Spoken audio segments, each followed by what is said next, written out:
Was Congress's failure to extend the eviction moratorium, was that by design? You will own nothing and you will be happy.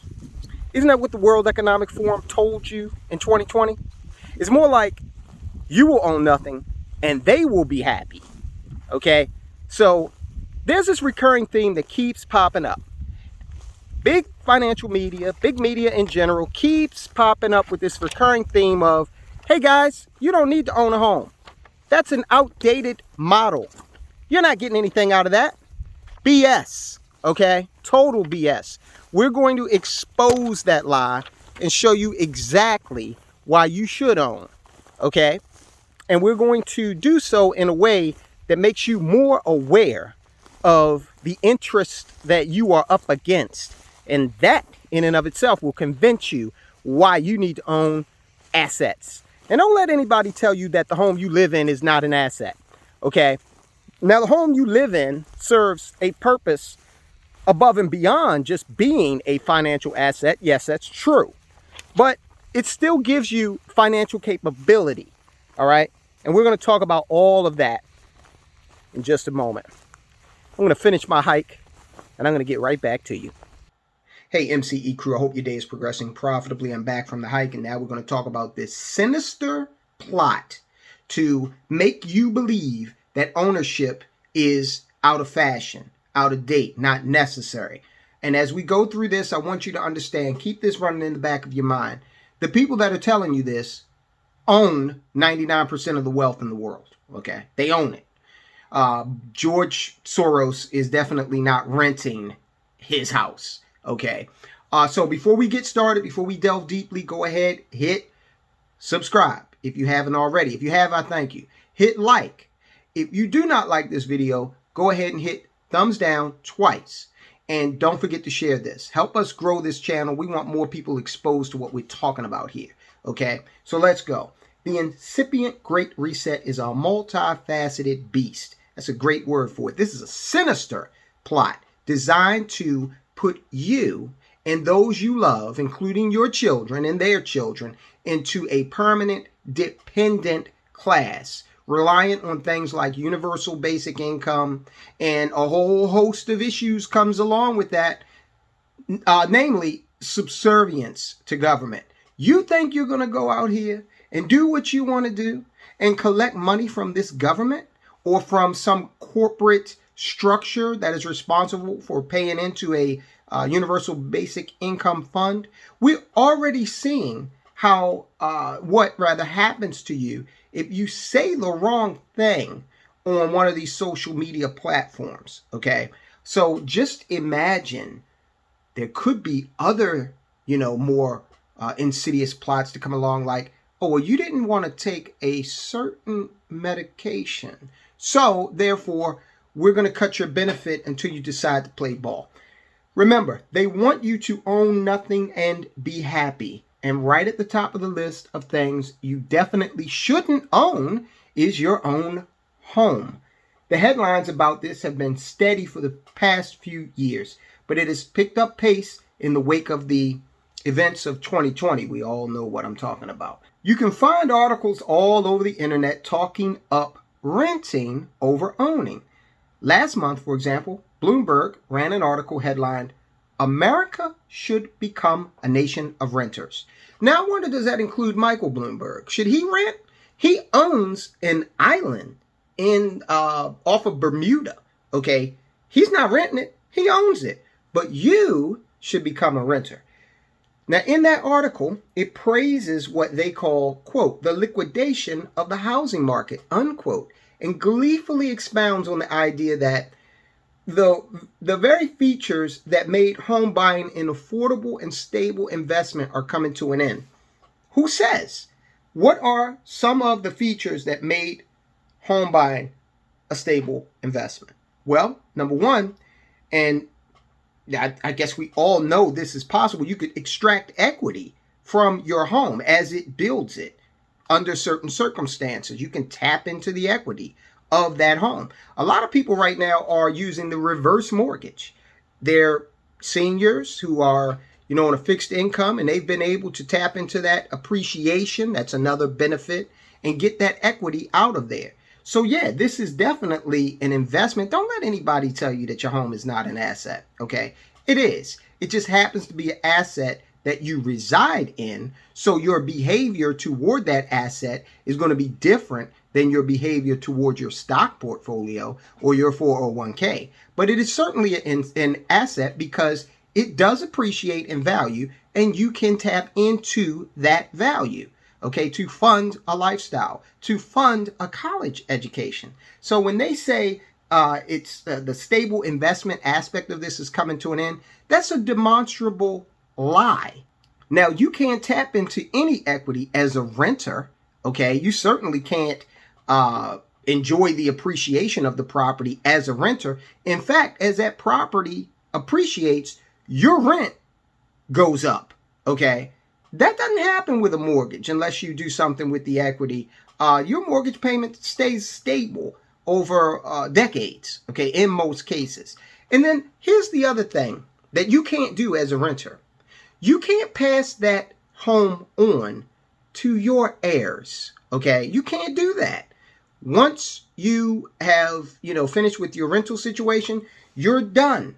So that is a demonstrable falsehood, a lie designed to trick you into believing that renting has some sort of financial advantage over owning. And I'm going to tell you another thing. A lot of renters, we did the video here the other day about the rental situation and the evictions. A lot of renters are finding out that they're just 30 days away from being evicted. Now, if you get into financial trouble and you own your home, okay, you're paying a mortgage on the home, then you got a lot more flexibility than you would have if you were a renter. Renter, you don't pay, 30 days, you're in rent court, you can't demonstrate that you did pay, you're out of there. Okay, after that, The Atlantic published why it's better to rent than own. Financial pages from Business Insider to Forbes to Yahoo and Bloomberg again are filled with lists titled 9 Ways Renting is Better Than Buying or Similar. Now, I'm not saying that renting doesn't have its place, but as a financial tool, you must own, okay? When you rent from me, I own the asset, and I enjoy all of the financial privileges that come along with that ownership. Not you. You are merely responsible for paying the rent, which provides me with income. Other publications go more personal with it, with anecdotal columns about ignoring financial advice and refusing to buy your home. Vox, never one to sell their agenda with any kind of subtlety, has a piece titled Home Ownership Can Bring Out the Worst in You, which literally argues that buying a house can make you a bad person. It's the biggest thing you might ever buy, and it could be turning you into a bad person. So see, here we go with this media-driven BS designed to slowly transition you, that the pace of the transition is accelerating, into the dependent class. So if renting is all the rage and ownership has all of these detriments, why is it that BlackRock, Blackstone, all these private equity firms, why are they buying houses? Why are they in such a rush to become owners if ownership is something that, is out of date, is out of fashion? Okay, skipping down some here. Last night, actually it was a few nights ago, Congress accidentally failed to extend the COVID-related eviction ban, which means this weekend, while senators adjourn to their summer homes, they don't rent, by the way, okay, the ban will officially end, and a lot of people are likely to have their houses foreclosed on or their landlords kick them out. Now, we saw that former President Barack Obama, he's going to have a 60th birthday party at his house that he owns. He doesn't rent it. He owns it in Martha's Vineyard. So what do we do here? We, as a community, as the MCE crew, we look at the things that the wealthy do, the things that they actually do, okay? Not just what they say. Because a lot of times what the wealthy say is good for them, but it's not good for us. So this is a prime example of that. And we're going to ignore this new call saying, hey, don't rent, don't buy rather, rent. The American dream is dead.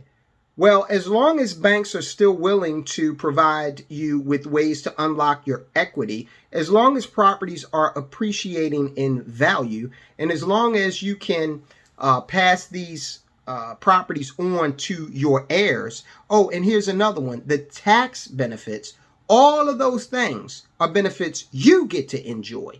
Okay. Now, as a W-2 employee, you don't have that much recourse in terms of tax benefits, but the mortgage interest tax benefit is something that you can enjoy even if you don't own a business. So they want to take all of that away from you, and they want to put you in a situation where now you are beholden to some landlord, some corporation, okay, who's going to pretty much control how you live. And if you don't believe that, then you haven't been paying attention. All this is about is money, power, and control. They want to control you. You see it every day of the week if you pay any attention to, any news outlet. It's an oft-used cliche, but no less true, that homeowning gives people a stake in society.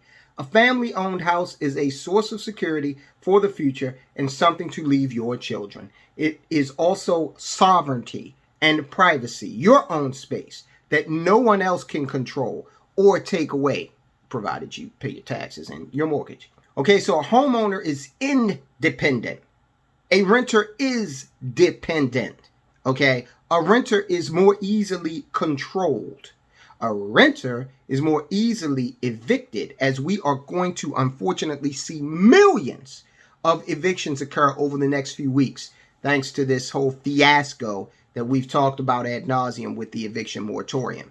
Okay, let me end it with this, because I think this is really encapsulates what we're facing here. Under feudalism, land wasn't owned by the working class, but provided to them by landed barons.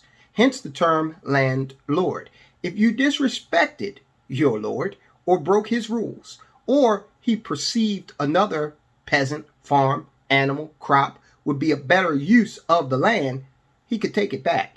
Essentially, the behavior of serfs was kept in check by their reliance on the nobility for a place to live. That's very much the dynamic they're going for here. So don't let them fool you, okay?